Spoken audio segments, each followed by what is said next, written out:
This is how you make more money with personal training. You need to sell packages. How do you sell packages? You need to create the value. And before we go into that, one thing about being a personal trainer, and a lot of people don't understand that, is you need to know how to sell.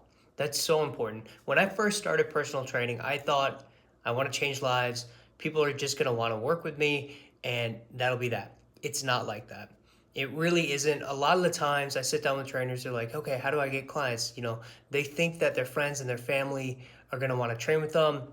Sometimes that is the case, but the majority of the time, even if they do, it's still not enough to make it a full-time job. So you need to understand how to create the value in what you are doing to somebody you just met. So I'm going to talk about three things that can really help you sell personal training. The first one I would say is actively listening. And it's not just listening as, oh yeah, yeah, and then you're spacing out. No, you're actively listening. And what I mean by actively listening is you're asking questions or recapping what they are saying. Like, okay, you said you want to lose 10 pounds, got it. And then the next one is questions.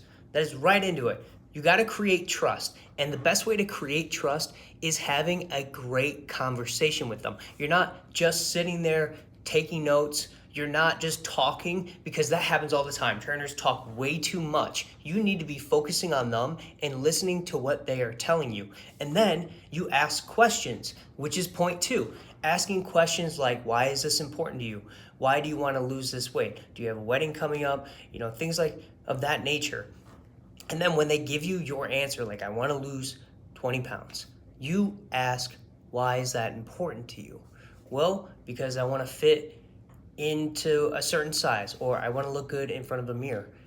And then you ask them, okay, tell me more about that. And you keep going. Keep asking questions about why it's important to them until you find the true meaning behind their goals.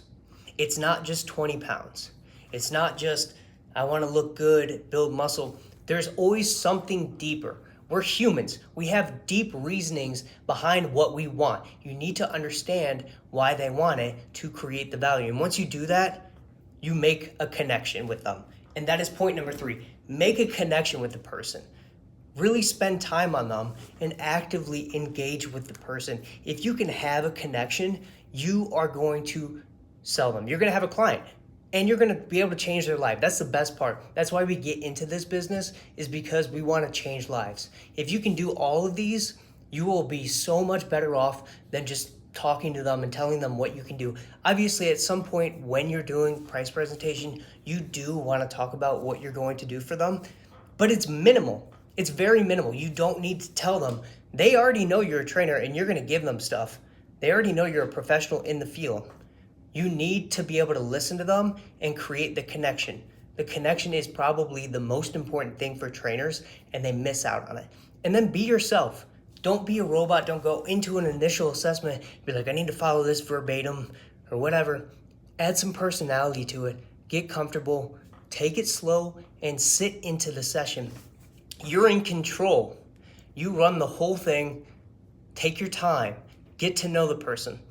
It's like a first date. Honestly, I hate saying it, but it really is like you're going on a first date and you're trying to get to know somebody for the first time.